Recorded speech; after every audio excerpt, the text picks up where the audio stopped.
Joining us now, Simone Sanders, senior advisor for the Biden campaign. Simone, what do you make of the relatively small crowd at the president's rally last night and the fact that so many of the thousands who were there were not wearing masks?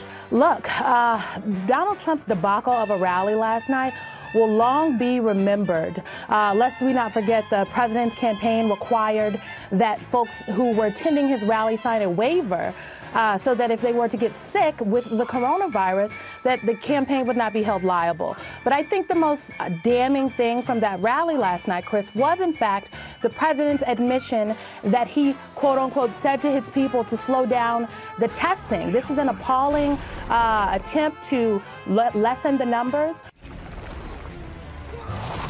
We've tested now 25 million people. Here's the bad part.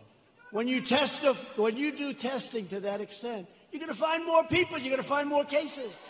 So I said to my people, slow the testing down, please. They test and they test. We got tests that people don't know what's going on. We got tests. We got another one over here. Down the testing. This is an appalling attempt to lessen the numbers. The admission of the president that he slowed testing for his political benefit, and it's not for the American people. Well, let me just point out, they say that it was a joke, and it didn't seem particularly, well, let me just point out that's what they said, because when there were tens of thousands of people marching in the streets, and quite rightly, maybe most, but many of them were not wearing masks. At that time, the Vice President, Joe Biden, called those rallies right and necessary with no mention of public health. I guess the question is, why the double standard? See it when you come to New York, VP Biden. I will. It's a long way until November. We got more questions. You got more questions, but I tell you, if you have a problem figuring out whether you're for me or Trump, and you ain't black. It don't have nothing to do with Trump. It has to do with the fact I want something for my community. I would love to see Take a look at my record, man. I extended the voting record 25 years. I'd love to see Take a look at my record, man. I extended the voting record. The protests were okay, but this rally was dangerous. Chris, there is no double standard here. Protesting is an American right. The American people have the right to go out and raise their voices. Hold up. Wait.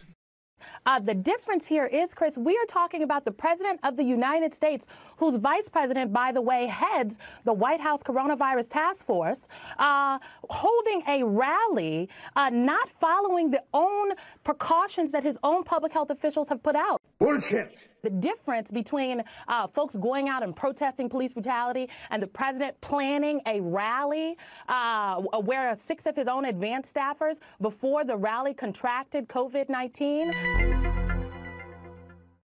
Have to happen. We have to take precautions, Chris. We have to do what is necessary in order to protect the American people. And months ago, but why didn't? I guess what I'm asking, though.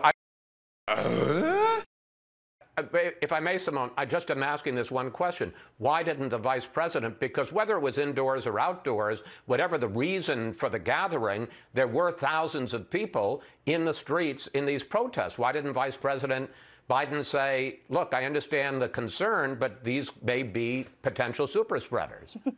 Chris, so I'm not sure what you're asking or what you're suggesting. Look, Vice President Biden has really exhibited leadership on this issue. You know, we have been out campaigning. I also heard you say that we haven't really been on the campaign trail. We've been on the campaign trail since March. We have been campaigning virtually. But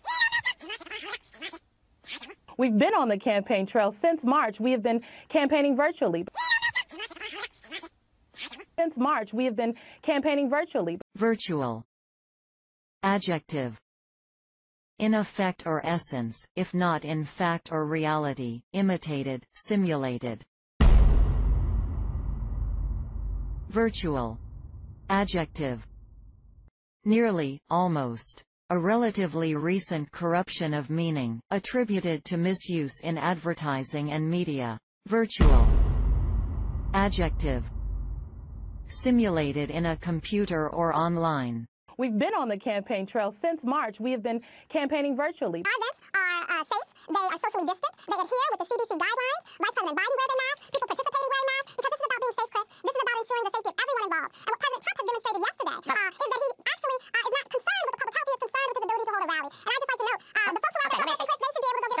Simone, you got to let me in here. The folks out there, Simone, well, you made this point, Chris. The folks out there protesting, they should be able to get a coronavirus test. Simone, I don't want to get into a fight with you, but you got to let me. You got to let me ask a question. To do so. Simone, all right. So here's a question I'm going to ask you.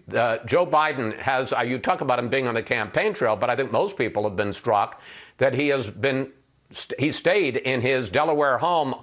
But by the large part, he has not been on the campaign trail, and he could have held certainly more socially distanced events. And perhaps more important, he has not held a news conference, either in person or online, for 80 days, almost 3 months. Why not? We have been campaigning virtually, but just because we are campaigning virtually does not mean we are not meeting actual voters across the country. So the reality is what we have been doing is following CDC guidelines, Chris. What we have been doing is But why hasn't he held a news conference for 80? But why hasn't he held a news conference for 80 days? He's not running his campaign. People are running his campaign. I see quotes all the time that he said this, he said that about me. And they're long, beautiful, flowing sentences. I said, Joe didn't make that statement, and Joe doesn't even know the statement was made. The former vice president contribute to the president being able to make that argument by being out of public view so often? This is just despicable, Chris. Honestly, it truly is. The fact that folks are parroting this, just unfounded, salacious lie from the president and his campaign, just unfounded, salacious lie from the president and his campaign. Vice President Biden would tell you, if he were sitting right here, that he can't wait to see Donald Trump on the debate stage and he can't wait to campaign with him. I just find it interesting that folks continue to parrot these lines from the Trump campaign when it is Donald Trump who stood at the White House press podium and suggested Americans should ingest bleach. Just unfounded, salacious lie from the president and his campaign when it is Donald Trump who stood at the White House press podium and suggested Americans should ingest bleach to clear themselves out of the coronavirus. Donald Trump did not tell anyone to inject themselves with disinfectant, and he didn't even suggest it. I see the disinfectant where it knocks it out in a minute. 1 minute, and is there a way we can do something like that by injection inside or almost a cleaning that you're going to have to use medical doctors with? But it sounds interesting to me. Now, if you're a normal person, you might have just figured that Trump asked, and you saw he was looking right at Dr. Birx, who was off camera, whether it was worth looking into the medical properties of disinfectants to potentially treat the disease. And in fact, moments before that, Bill Bryan, who is the Undersecretary of Science and Technology at the Department of Homeland Security, had been discussing the different ways disinfectants and UV light do kill the virus. So it wasn't out of the blue.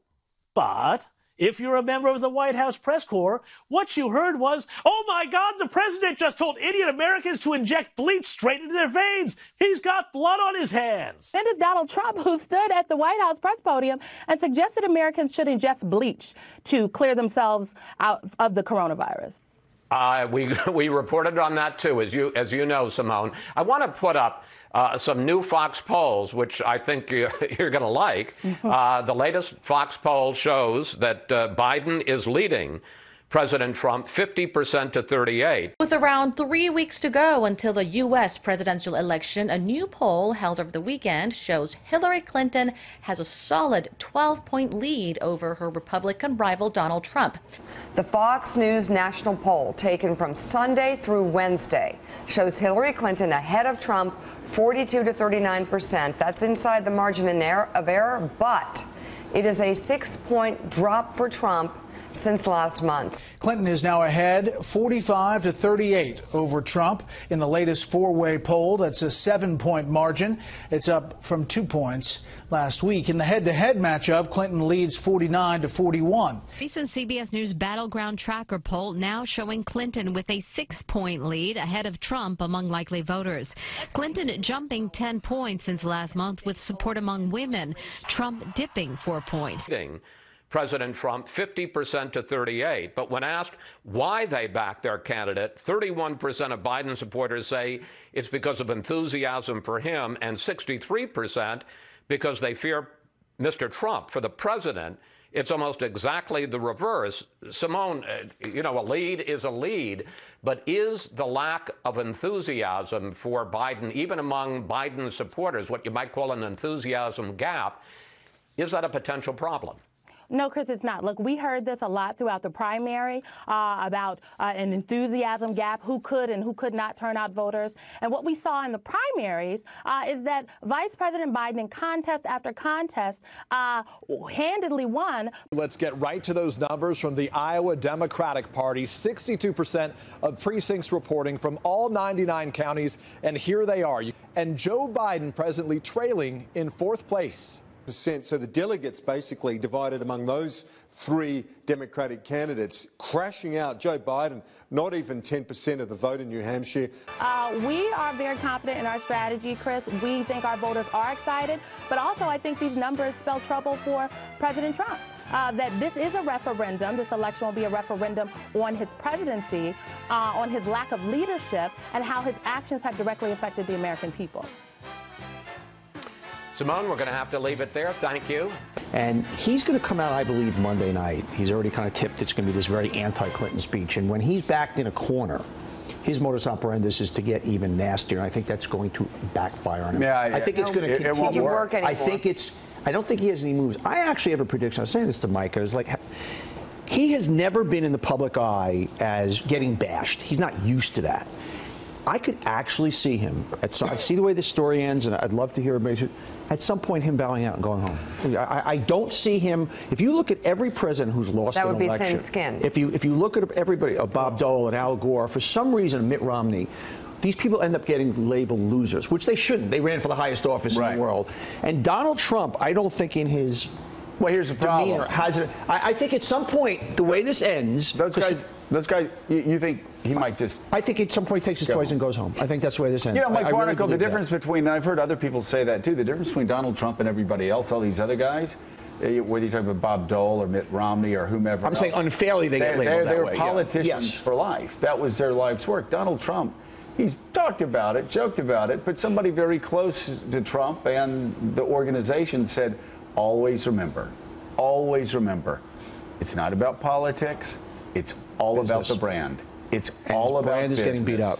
And his brand is being absolutely savaged. This last week has been the worst week for the brand.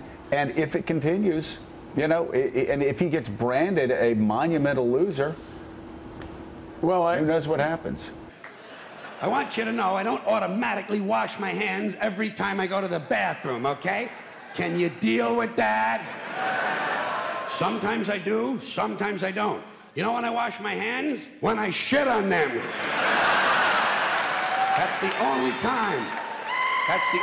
And you know how often that happens? Tops, 2-3 times a week. Tops. Maybe a little more frequently over the holidays, you know what I mean? And I'll tell you something else, my well-scrubbed friends. You don't always need a shower every day. Did you know that?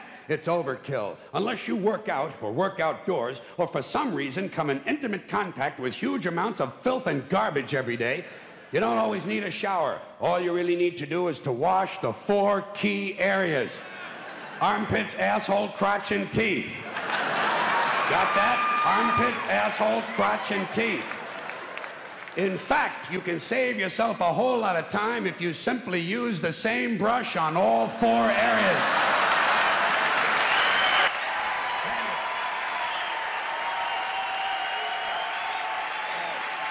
Thank you.